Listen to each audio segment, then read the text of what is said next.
Pak Jokowi, saya sudah di sini bukan untuk menghina tetapi lebih kepada mengkritik. Yang biasanya sudah di tradisi di Presiden Amerika Serikat atau di beberapa negara itu biasanya orang tuanya udah selesai dulu. Terus yang kedua, Mas Gibran baiknya seperti papanya gitu. Seperti Pak Jokowi yang berjenjang dari wali kota dan dari bawah tidak langsung melompatkan melewati gubernur gitu kan. Etika demokrasi itu memang adalah hal-hal yang tidak tertulis, tetapi itu bukan berarti harus dilanggar bebas gitu. Oke. Tapi kan nggak ada aturannya, Bung. Anak presiden nggak boleh nyapres.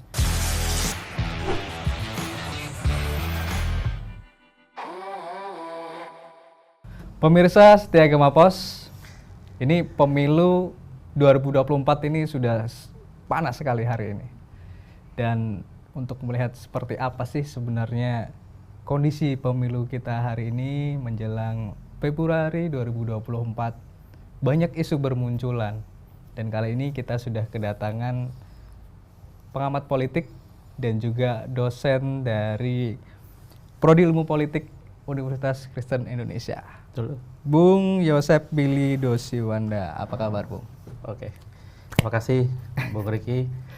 Sedikit koreksi ya, Dosiwanda. Dosiwanda, oke. Sorry. Kebetulan saya terima kasih atas kesempatannya oleh Gema Pos diundang ke sini. Saya berusaha menyampaikan apa yang ditanyakan oleh Bro. Selamat siang semua para pemirsa.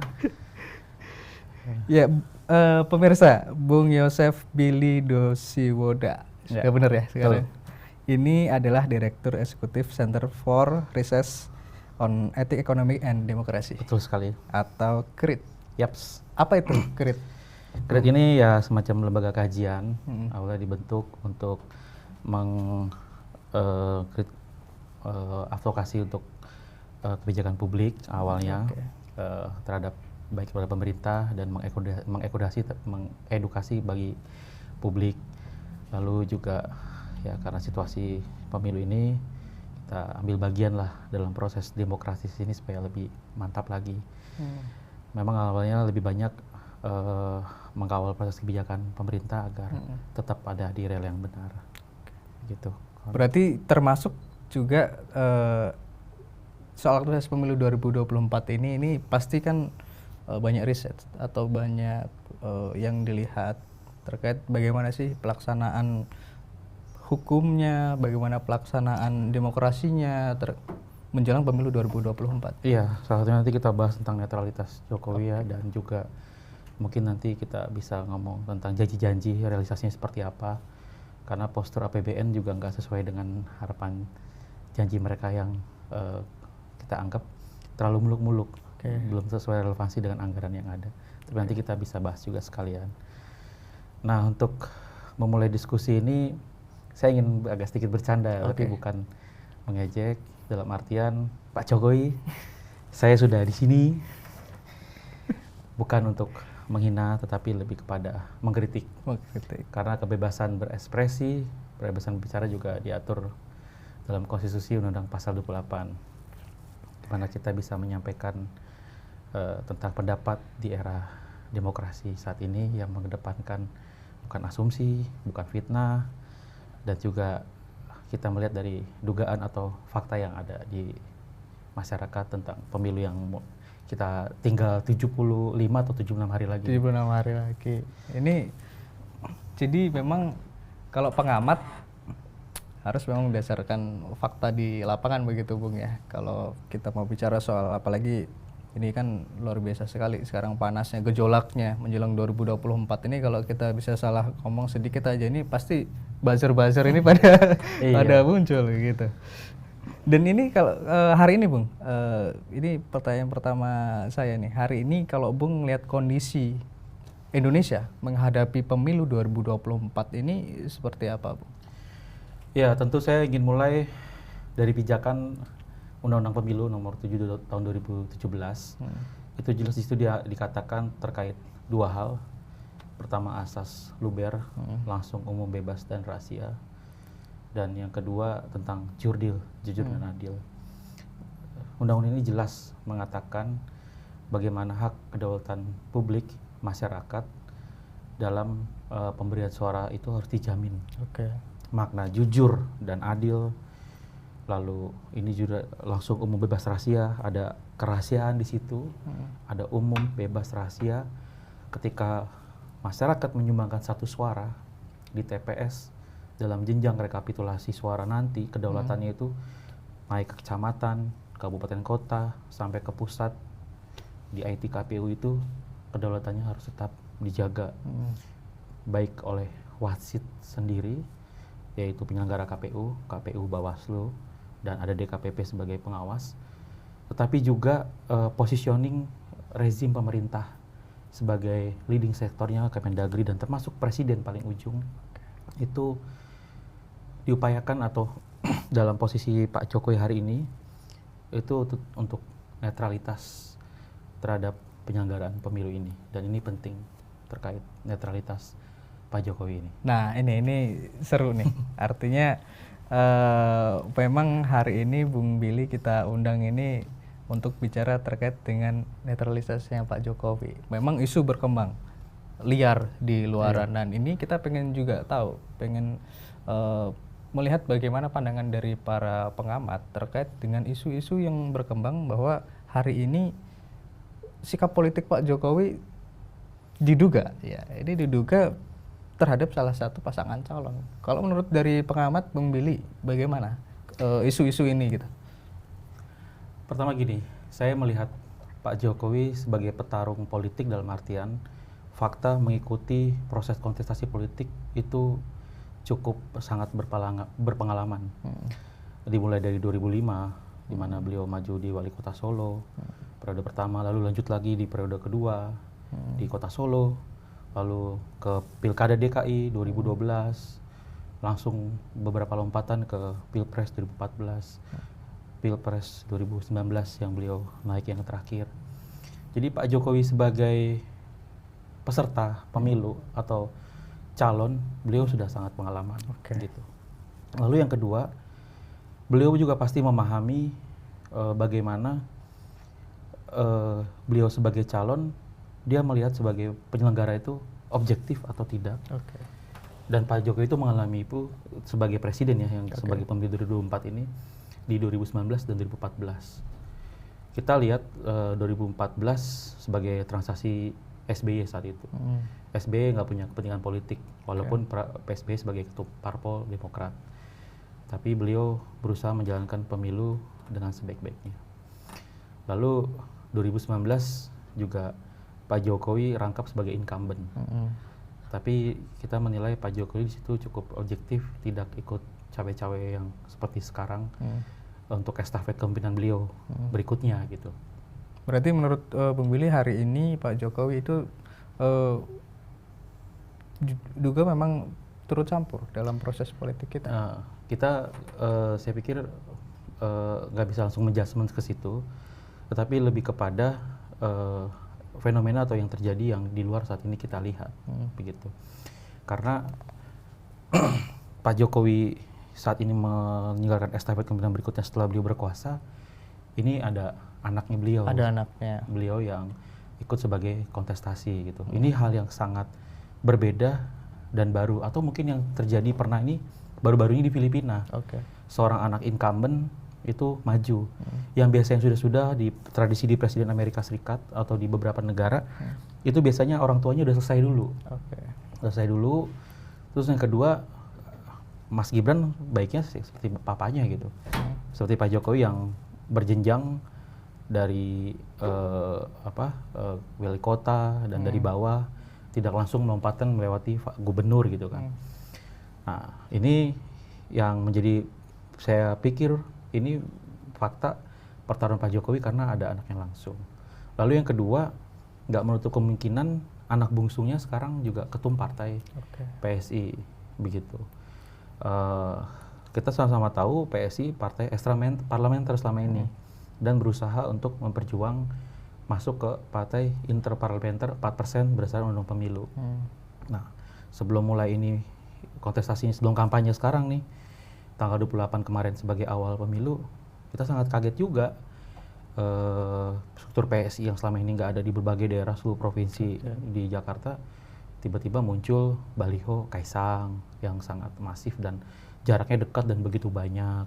Dan itu berseliweran di media sosial juga banyak yang diulas oleh masyarakat. Lalu Mas Gibran sendiri sebagai calon ini juga kita melihat pertarungan Pak Jokowi ini bagaimana bisa menjaga demokrasi ini sebagai pemilu yang ke-6 tahun 2024 ini tetap terjaga suara masyarakat gitu. Tapi kan nggak ada aturannya, Bung. Anak presiden nggak boleh nyapres. Ya tentu, memang tidak ada aturan anak presiden tidak boleh nyapres. Itu persoalan etika demokrasi. Tetapi yang menjadi kegusaran kita sebagai generasi milenial, dan saya sendiri juga generasi milenial, Bung juga, dan di luar sana besar sekali jumlah generasi milenial dan generasi Z. Kalau digabung ini bisa melebihi dari suara DPT pemilu 50%, hampir 53%.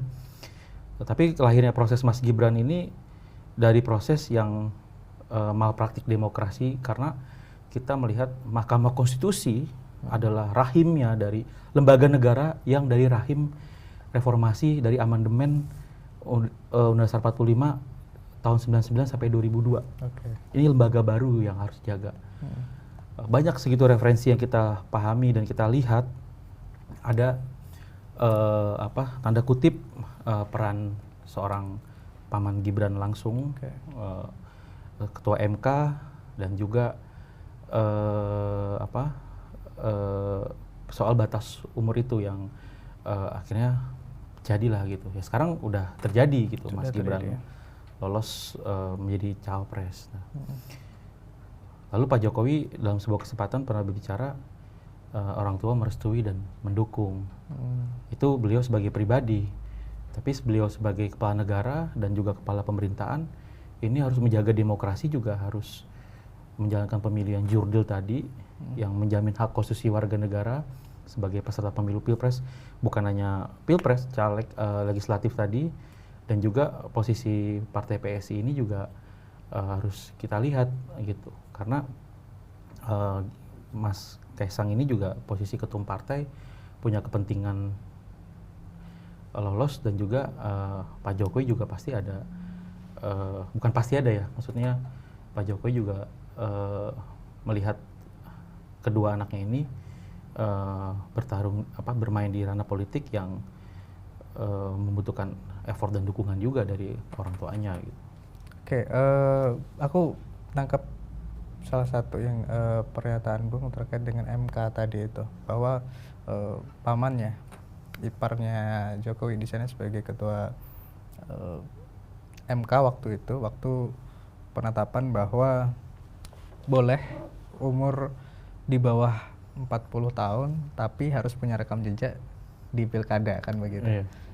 Intinya kan seperti itu. Akhirnya itu membuat Mas Gibran hari ini punya kesempatan untuk maju sebagai cawapres. Tapi proses di MK itu ini harus diperjelas ya, Bung ya. Maksudku banyak pengamat juga bilang itu proses hukum yang sah yang dilakukan. Terus kemudian pamannya juga sekarang sudah diadili oleh MK begitu. Kalau menurut pandangannya Bung gimana? Justru karena hasil pengadilan pamannya itu yang menjadi hasil dengan pelanggaran etika itu udah menjustifikasi bahwa lahirnya putusan itu juga dipertanyakan dan kurang kuat, cacat.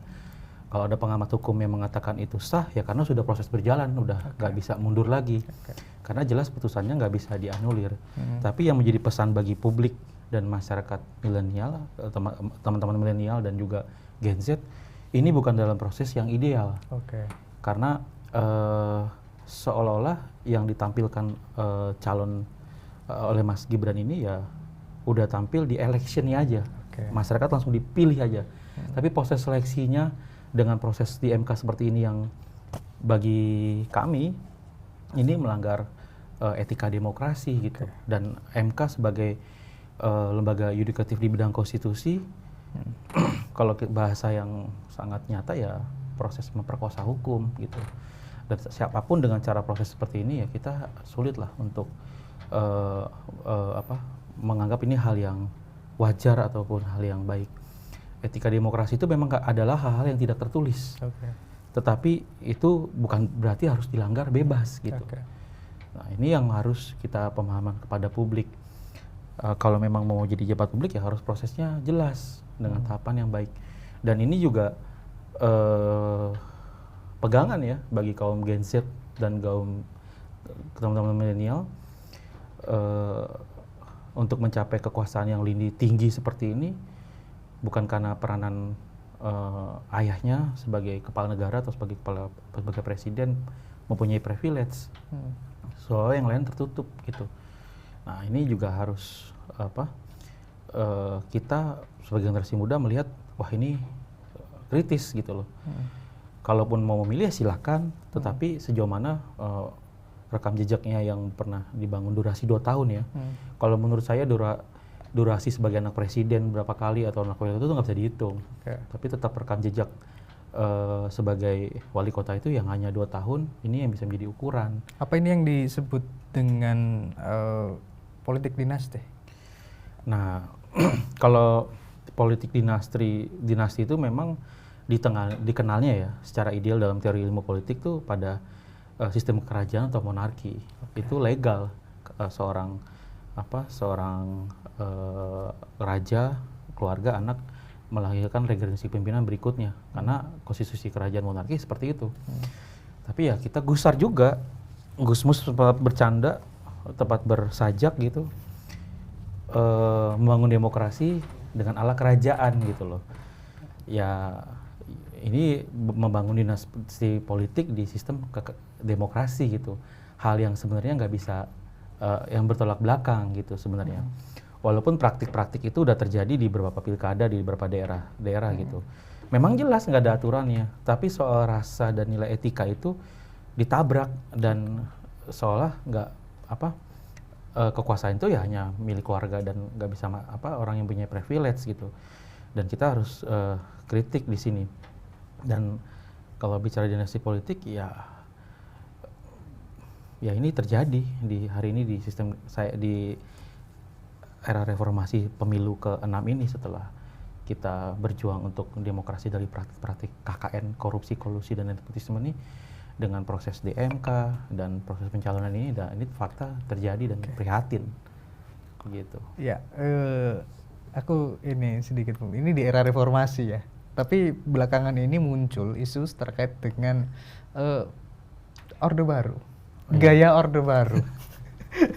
Model pemilu gaya mode pemimpin kok seperti gaya Orde Baru, itu maksudnya apa kalau menurut Bung Billy melihat isunya kan sekarang ini, apalagi itu disampaikan oleh ketum partai Ibu Megawati Soekarno Putri.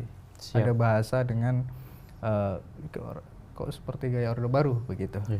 Kira-kira saya rasa ini sangat bagus ya, ditanyakan oleh Bung Riki tentang Orde Baru. Kemarin ada hal yang menarik juga itu sama Mas Kaisang, yang beliau merasa dan menjawab bukan tidak menikmati masa-masa Orde Baru yang seperti apa gitu. Ya ini pernyataan itu benar dalam artian dia memang masih umur muda, tapi sangat disayangkan juga literasi tentang sejarah bangsa tentang Orde Baru ini tidak beliau dalam gitu. Nah, saya juga sebenarnya bukan pelaku reformasi 98. Saya saat itu masih kelas 6. Tetapi yang saya pahami tentang Orde Baru yaitu bagaimana pada saat itu sistem pemilunya ya sudah dibuat setting 3 partai dan rakyat hanya ditawarkan seperti itu.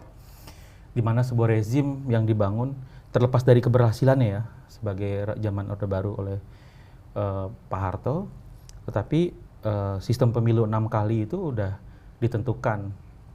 Dulu ada kekuatan istilah namanya dalam setiap pemilu ABG, ABRI, birokrasi, dan Golkar. Dulu ABRI itu masih melekat dengan dui fungsi ABRI, terlibat dalam politik praktis, dan juga ABRI masih satu rumah dengan polisi, yang hari ini disebutnya TNI Polri. Tapi dulu ABRI satu pintu. Kalau birokrasi jelas, lembaga pemerintah dari pusat dan daerah, perangkat pejabat daerah gitu sebagai pelayanan birokrasi itu sampai lurah dan segala macam. ASN masuk di sana, pejabat daerah, dulu sebutannya masih sama juga kabupaten kota provinsi, susul pemerintahan daerah lah. Lalu Golkar yang dulu masih Orde Baru ya, bukan partai Golkar per hari ini, Golkar itu sebagai partai yang dulu dijadikan kekuatan partai Orde Baru untuk melanggengkan kekuasaannya Pak Harto, dan itu terjadi 6 pemilu gitu. Nah, ini yang sangat harusnya, dan kita lihat potensi-potensi indikasi. Saya mengajak Pak Jokowi dengan pewenangnya gitu. Saya nggak bilang Pak Jokowi udah melakukan itu ya, tapi Pak Jokowi jangan mengambil komparasi dari Orde Baru yang tadi dimaksud, yaitu yang per hari ini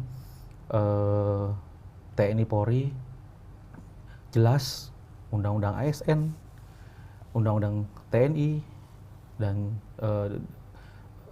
ASN TNI dan juga Undang-Undang Kepolisian, Undang-Undang Kepolisian dan TNI itu udah jelas dua lini ini tidak ikut dalam terlibat politik praktis. Lalu ASN juga sama, juga dalam pasal itu tidak terlibat politik praktis dan juga harus netralitas, begitu. Dan ini sama kayak di Orde Baru dulu. Dulu di Orde Baru ini nggak diatur nih. Undang-undang itu nggak ada, belum ada. Undang-undang yang tadi saya sebut itu masih lahir di era reformasi. Jadi ABG tadi itu belum ada. Nah sekarang nih udah ada peraturannya di kalau ABRI tadi dimaksud kepolisian dan TNI itu udah amanah undang-undangnya netralitas dan tidak terlibat praktis. Lalu juga birokrasinya jelas saat ini kita komparasi dengan Orde Baru, dulu tidak ada netralitas, sekarang dituntut untuk netralitas dan terlibat politik praktis. Nah kita sebagai mengedukasi publik dan generasi milenial mengajak Pak Jokowi ini harus konsisten dengan dua aturan ini. Bagaimana tidak melibatkan perangkat negara, TNI Polri dan ASN dalam kepentingan pemilu 2024 yang dimana ada anak beliau 2 dalam peserta pemilu, yang satu sebagai cawapres, yang satu sebagai partai politik ketum di PSI. Jadi terakhir bedanya dulu godaan yang dulu dan sekarang ya, di birokrasi sekarang di pemerintah daerah ada PJ kepala daerah, gubernur, bupati, wali kota yang sudah diangkat lewat merit system seperti itu sebagai PJ, itu harus pada posisi yang netral, tidak dilibatkan untuk ke salah satu pasang calon tertentu dan juga ke partai politik tertentu. Dan Pak Jokowi mempunyai peranan ini untuk menjaga, jangan mencontohkan Orde Baru dengan kekuatan tadi, tetapi dengan hari ini institusi-institusi itu dan alat negara itu harus dijaga untuk netral demi menjaga pemilu yang jurdil dan luber tadi.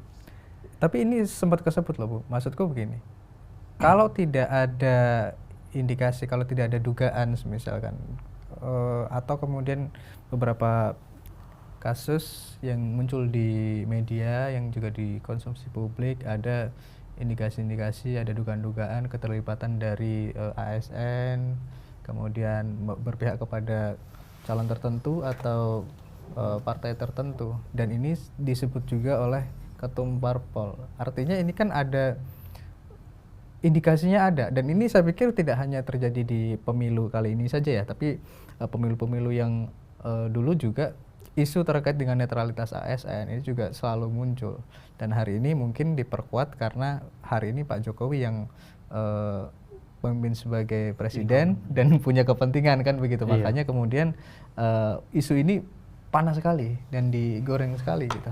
Iya, saya ingin menggarisbawahi di sini. Waktu kejadian yang sebelum-sebelumnya itu kan sebelum masa kampanye. Nah berharap sampai 28 November ini, sampai masa tenang 3 hari sebelum 14 Februari, itu kejadian-kejadian kantor partai didatangi aparat kepolisian jangan terjadi lagi. Yang udah terjadi itu DPC Solo yang kami ketahui ya, saya ketahui, dan juga Pasuruan gitu.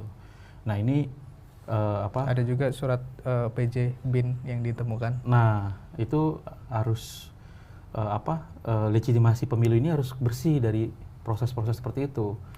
Kedaulatan rakyat legitimasinya harus bersih, tidak ada peserta pemilu tanda kutip intimidasi atau penekanan dalam proses mereka melakukan peserta pemilu. Lalu yang sangat menggelitik lagi gitu, penurunan baliho, terlepas apapun partainya ataupun 3 calon partai ini, di daerah jangan terjadi lagi mulai masa kampanye ini. Karena ini akan mengandung potensi konflik.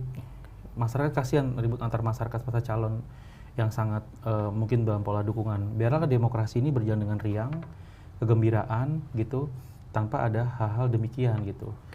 Kalau kemarin kan banyak sekali dugaan aparat terlibat. Syukurlah itu masih bisa diminimize atau dapat dipertanggungjawabkan. Ada statementnya dari aparat bahwa seperti ini nggak seperti apa yang dituduhkan atau apa. Nah ini jangan sampai terjadi ke depan nih gitu. Kita bukan hanya menuntut penyelenggara tetap harus komitmen dan konsisten terhadap tugasnya, Bawaslu sebagai pengawas, nah Presiden sebagai kepala negara ya, kalau pengatur ini terlepas beliau punya kepentingan pribadi dan punya kepentingan pemerintahan, dia punya fungsi satu lagi, tanggung jawab sebagai kepala negara, bahwa estafet proses politik ini harus dijaga dengan baik, gitu. Demokrasi ini yang udah dibangun jangan menuju ke sesuatu yang destruktif, justru malah merusak proses pemilu. Dan ini sangat disayangkan kalau ini sampai terjadi. Dan kita menghindari, gitu, untuk sampai potensi-potensi ke sana. Tapi mungkin nggak Bung, kalau nanti ini 2000 pemilu kita yang dekat ini berjalan seperti apa yang Bung sampaikan tadi, luber juldil. Jadi mungkin nggak, karena isunya sangat panas sekali. Ada tiga calon di sini kan. Pasangan nomor urut 1 Pak Anies Muhaimin, terus kemudian nomor urut 2 ini Prabowo dan Mas Gibran, nomor urut 3 Pak Ganjar dan Pak Mahfud. Ini jelas mereka saling meraup dukungan dengan upaya yang mungkin bisa kita bilang ya ada upaya-upaya yang semua upaya dilakukan gitulah maksudnya. Makanya mungkin nggak ketika kita bilang hari ini pemilu 2024 nanti ini bakal sesuai dengan apa yang menjadi idealnya. Nah, tentu kalau kita sebagai pengamat berharap pasti pemilu ini harus berjalan dengan baik sesuai dengan rel demokrasi. Tadi saya sudah jabarkan panjang lebar. Nah, memang penentu dari semua ini juga pada tim sukses para calon dan juga peserta calon ini harus sesuai dengan janji yang sebelumnya tuh, fakta perjanjian sebelum kampanye untuk bukan hanya pemilu damai, tetapi yang sportif, yang bisa benar-benar menawarkan kepada publik tuh sekedar janji gitu. Kita belum tahu ke depan nih, nanti sama seperti pemilu sebelumnya akan nimbul black campaign, negatif campaign gitu. Bedanya negatif campaign dan black campaign ini, kalau black campaign itu hitam tanpa fakta gitu. Tapi kalau black campaign, negatif ya, tapi menjatuhkan, itu ada faktanya gitu loh. Nah ini publik, oke lah dulu kita terjebak sama cebong dan kampret dan segala macam karena head to head, pembelahan di masyarakat cukup kental. Nah kita udah melewati ujian itu di 14 dan 19. Nah ujian 2024 ini 3 calon. Artinya kalau ini boleh ya, menuntut kepada pasangan calon, 3 pasangan calon untuk memainkan kontestasi yang lebih kepada program. Tawaran yang bersih dan juga permainannya sportif. Nggak ada operasi senyap yang sifatnya money politik, nyata dan tidak nyata. Karena money politik itu bisa nyata dan tidak nyata, gitu. Bukan sekedar ngasih uang terlihat. Nah ini peranan para pemain ini harus juga pertaruhan, termasuk juga tim sukses.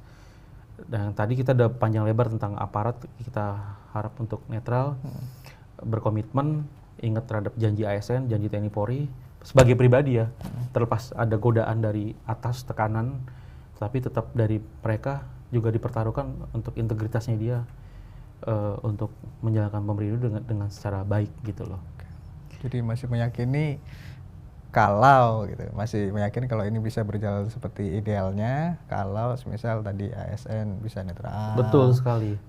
Terus penyelenggara juga pesertanya sportif gitu kan, penyelenggaranya juga sesuai dengan apa yang diamanatkan begitu ya. Tapi kalau menurut Bung sendiri dari 3 calon kita masing-masing itu seperti apa Bung kalau menurut Bung Billy?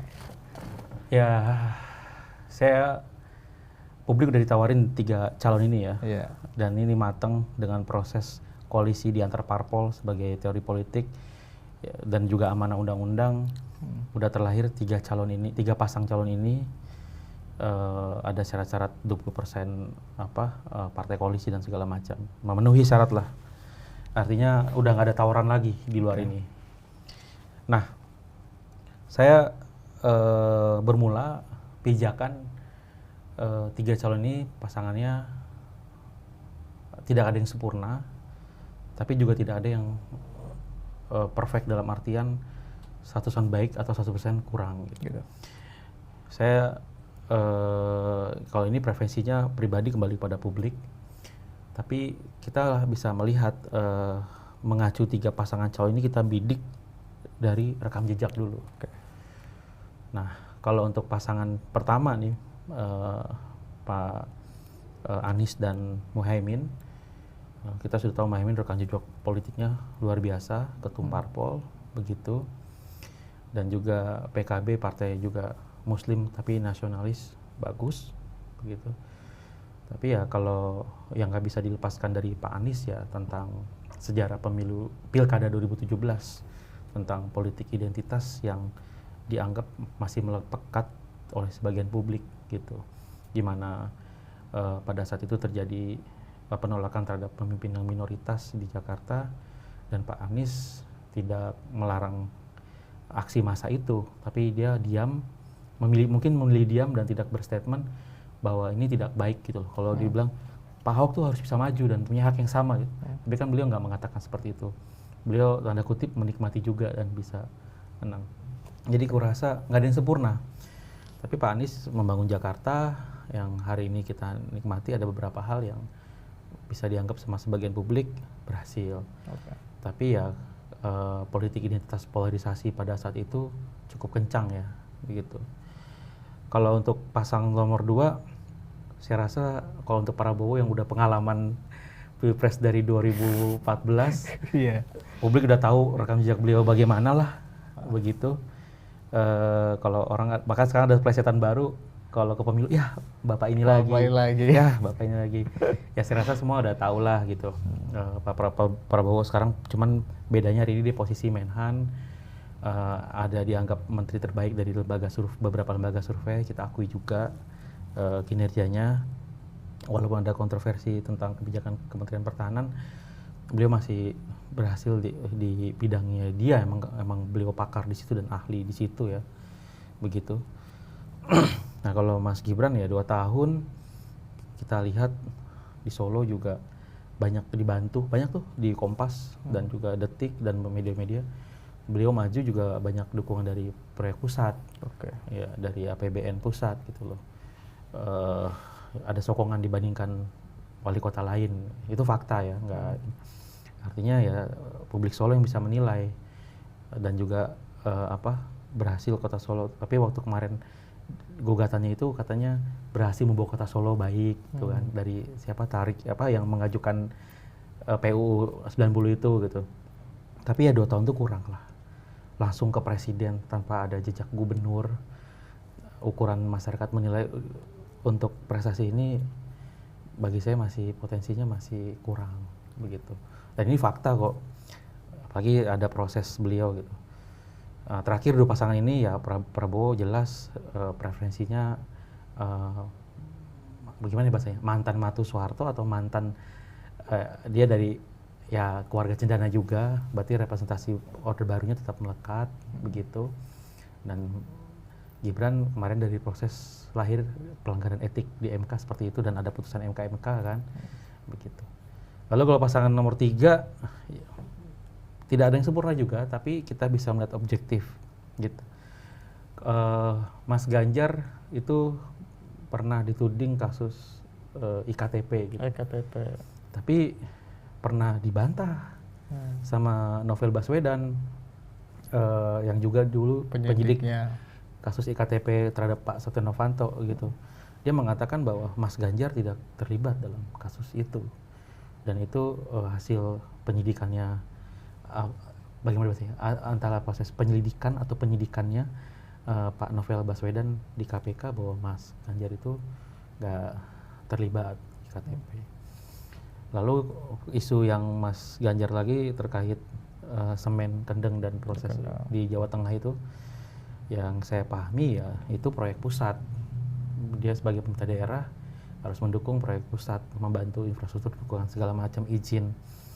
Ya jadi dia ibaratnya ketiban tangga harus menjalani lah gitu. Dan juga dia pasti juga nggak inginkan proses masyarakat semen kendeng protes seperti dia juga nggak menghendaki gitu. Ini objektif ya. Saya menilai untuk kasus kalau prestasi Ganjar bisa dilihat sendiri, pelajari gitu bagi publik silahkan. Tadi kan saya ngomong dari sisi kekurangan gitu, tapi bukan berarti menggunakan kekurangan orang enggak. Kalau Pak Mahfud wah udah jelas banget ya tuh. Orang-orang lihat beliau nggak punya parpol begitu, tetapi bisa dicalonkan sekarang. Dia magnet bagi parpol, terutama partai pengusungnya PDI Perjuangan, P3, dan juga partai ekstra parlementer, Perindo dan beberapa partai lain. Karena rekam jejak beliau yang dianggap bersih, pernah pengalaman di MK yudikatif, pernah di legislatif di DPR, Komisi 3 juga, bidang hukum, profesor hukum, lalu juga di pemerintahan Menko Polhukam, banyak kasus-kasus kakap yang dia senggol, berani, yang dia Indosuria segala macam. Ya. Saya melihat Pak Mahfud ingatan orang pasti apa dosanya gitu. Sulit untuk korupsi enggak, sederhana iya, vokal sebagai orang Madura iya. Tapi ini bukan menguji Pak Mahfud ya. Emang pada kenyataannya beliau keras dan konsisten, dan itu bagi milenial juga, dan ini harusnya sikap-sikap yang dicontoh oleh milenial dan Gen Z nih. Kita harus belajar dari Pak Mahfud dalam proses itu bertahap, tangga dari bawah ke atas, proses yang gak gampang. Dan Pak Mahfud juga sekarang mendapati tiket cawapres bukan hal yang mudah, bahkan dia sempat gagal tuh di 2019. Nggak jadi, tadinya isunya jadi wapres, ternyata nggak jadi. Wapresnya Pak Jokowi. Ikhtiarnya kuat. Sebagai sekarang kader orang Muslim yang kuat mungkin dia. Ya itu objektif aja yang kami lihat tiga pasangan calon. Oke, Bung Billy. Jadi dari ketiga ini, kira-kira kalau menurut Bung Billy, harusnya masyarakat itu milih yang mana? Atau gini deh,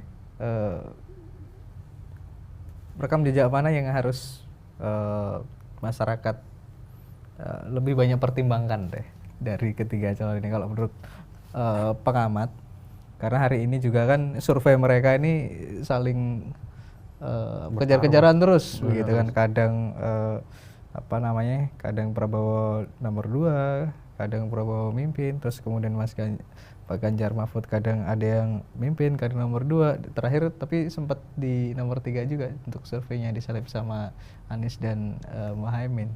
Jadi harusnya masyarakat milih siapa dari ketiga ini? Kalau masyarakat milih siapa, saya nggak bisa mengarahkan ke nomor berapa. Tetapi rekam jejak itu menjadi tolak ukur gitu. Sebelum saya menjelaskan tolak ukur, nggak bisa juga kita mengukurnya dari lembaga survei, gitu. Karena lembaga survei yang sah sekarang, kita menghargai lembaga survei bekerja, melakukan survei dan polling dengan kerja-kerja mereka, tetapi tidak luput dari konflik interest lembaga survei. Kalau mau kayak rujukan mungkin yang agak objektif ya bisa dilihat Litbang Kompas ya. Mungkin preferensi tekanannya dia tidak banyak gitu loh sebagai media yang kita anggap qualified saat ini. Nah kalau tolak ukur ya sebenarnya teman ini juga lah, kita kaget juga kan kemarin kalau 2019 ukurannya jangan pilih calon pelanggar HAM gitu. Ternyata teman-teman aktivis yang dulu sebagai korban pelanggaran HAM gabung ke Prabowo gitu kan. Ya kalau itu dianggap Pak Prabowo udah clear ya silakan, tetapi kita juga harus berani memantik tolak ukur itu dengan mencari literasi sendiri dan benar-benar niat. Saya yakin teman-teman Gen Z dan milenial ini baik dengan isu tadi bisa saya sebut politik identitas, dengan isu korupsi, isu pelanggaran HAM sebagai ukuran rekam jejak, durasi, figur segala macam, ya tantangan bagi Gen Z dan generasi milenial ini untuk memverifikasi secara literasi gitu. Coba mungkin Pak Mahfud dilihat apakah di putusan MK-nya itu ada pernah melakukan kesalahan misalnya sebagai tolak ukur. Ya kalau nggak ada berarti fire dong misalnya. Lalu Pak Ganjar tuh bener IKTP apa enggak sih? Apakah hanya novel by. Nah ini kan masih bisa di cross check, termasuk juga Pak Prabowo dan Muhaimin gitu, Caimin itu apakah ada rekam jejak yang dianggap meragukan? Nah teman-teman bisa searching itu. Sekarang literasi sekarang itu bukan literasi buku yang saya maksud ya. Literasi digital rekam jejak itu sangat bisa keluar, tapi juga kita lihat sumbernya dari mana, verifikasinya gitu. Saya nggak bisa mendukung mana yang harus kita pilih, tapi kita bisa melihat ukuran-ukuran rekam jejak mereka yang dianggap minus malum. Minus malum dalam artian memilih yang terbaik dari yang baik, memilih yang buruk dari yang terburuk. Gitu. Itu logika-logika muda gitu, minus malum. Tetapi ya kita juga harus berpegangan terakhir ya, tolak ukur dari 3 pasangan calon ini yang menjaga demokrasi. Demokrasi yang jauh dari politik identitas, demokrasi yang menjamin kedaulatan rakyat ke depan, menawarkan program-program yang substansinya mensejahterakan rakyat, bagaimana terhadap isu kesehatan, terhadap isu pendidikan, bonus demografi, gitu. Bukan hanya sekedar program bansos aja masyarakat ditembak bansos, tapi manfaat masyarakat itu dibangun dari struktur yang bawah untuk berkembang, keluar dari angka kemiskinan dan segala macam. Itu, nah, mungkin kita bisa bahas tentang janji politik atau bagaimana. Ya. Itu juga harus penting dan rasional lah bagi publik. Iya, memang lagi-lagi ini masyarakat harus cerdas. Dan hari ini mungkin kalau bisa kita bilang yang disuguhkan oleh elit kita ini juga kan, kalau menurutku isu-isu elitis, kurang memberikan edukasi atau mungkin belum memberikan edukasi secara utuh gitu loh kepada masyarakat bahwa pilpres itu harusnya seperti ini, terus kemudian memilih pemimpin harus seperti ini dan lain sebagainya. Dan hari ini malah kita sibuk disuguhkan oleh isu-isu tentang saling serang masing-masing gitu-gitu. Tapi begini, Bung Billy, apa ya tadi yang sempat Bung Billy juga singgung soal di awal ya, soal dana gitu terkait proses pemilu kita. Kalau Bung Billy melihatnya nanti ini kan ada 3 pasangan calon nih. Ini kira-kira kita nanti akan 1 putaran atau 2 putaran? Nah, ini menarik juga nih. Ya, yang pasti syarat untuk lolos 1 putaran atau 2 putaran adalah dilegitimasi masyarakat memilih itu mampu melebihi 50% plus 1. Begitu. Kalau kita lihat yang sangat memainkan isu 1 putaran tuh di nomor 2 dan 3 ya, yang selalu banyak tampil kelihatan di permukaan gitu. Ya kalau seandainya PD dalam artian percaya diri 1 putaran dengan cara yang fair tidak masalah. Tidak melakukan perangkat-perangkat negara begitu, baik di nomor 2 dan nomor 3 semuanya gitu. Nomor 3 kan juga mungkin partainya punya jaringan kekuasaan, punya jabatan publik juga, atau nomor 2 yang sangat menjadi pertaruhan gitu. Kalau logikanya gini dulu, 1 putaran atau 2 putaran.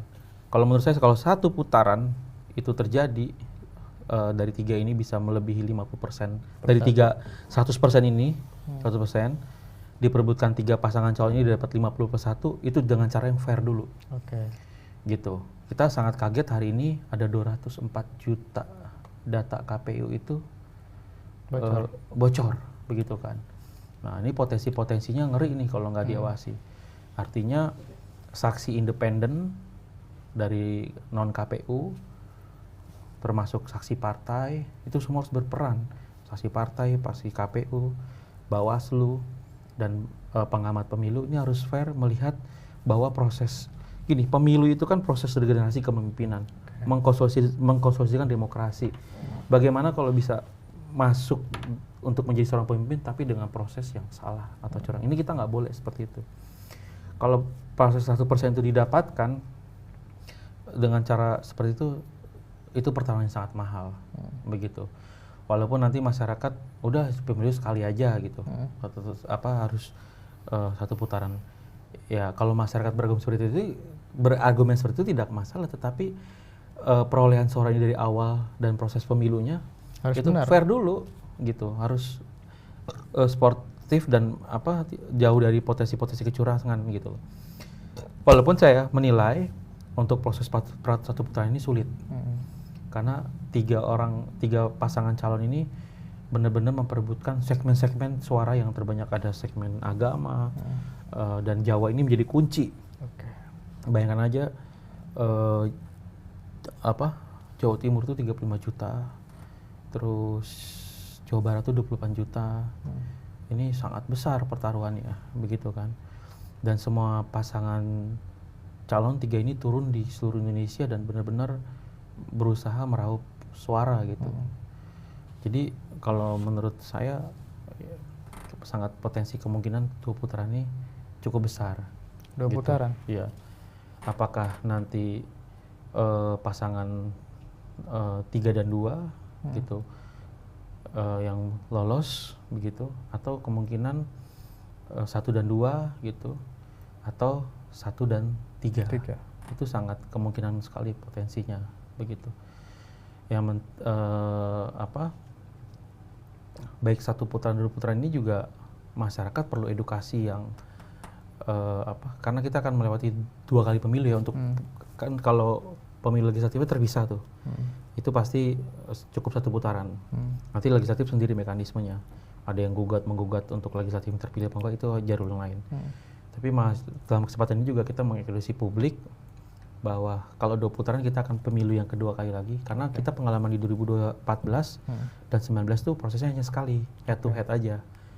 Hanya ada gugatan di MK ketika salah satu calon nggak terpilih. Tapi ini kita akan mengalami kemungkinan lolos 1 di antara 3 pasangan ini. Dan kita harus menjaga proses politik demokrasi ini tetap di rel yang benar.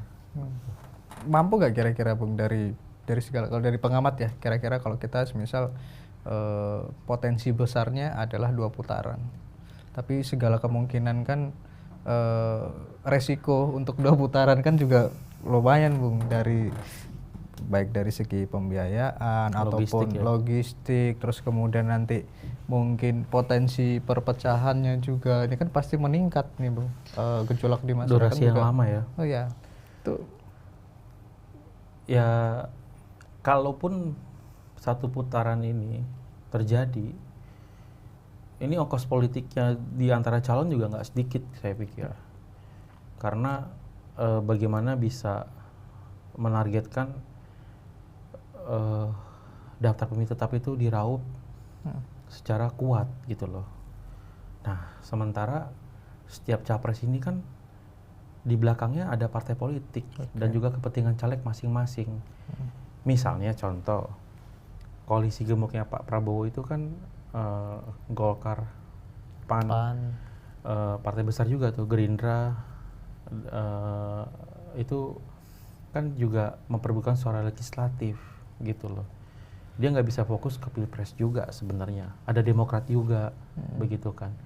Artinya agenda partai politik juga nggak bisa fokus ke pilpres nih, begitu. Apalagi dia bukan partai pengusung utama, begitu. Artinya kepentingan partai lain dalam pengusung pilpres ini juga dia harus memenangkan legislatifnya, begitu. Ini kan juga kekuatan-kekuatan koalisi parpol ini, mesin partai ini apakah fokus 100% ke pilpres aja, ya. Sementara dia ada agenda pileg yang juga harus masuk DPR, gitu loh. Dan kemarin partai ke-9 itu yang di ujung partai yang udah masuk, PAN sama P3 itu kan di bawah. Nah dia juga harus fokus ke pilpres gitu di nomor 3. PAN juga harus punya target. PKS juga begitu, walaupun dia mengusung nomor 1 Anies Mohaimin, tapi dia juga punya kerja-kerja untuk legislatif kepentingan partai politiknya. dasar ini saya rasa cukup berat untuk melewati lubang jarum satu putaran, begitu. Ini luar biasa sekali. Ini kalau kita diskusi ngobrol dengan pengamat terkait politik 2024 pasti gak ada habisnya.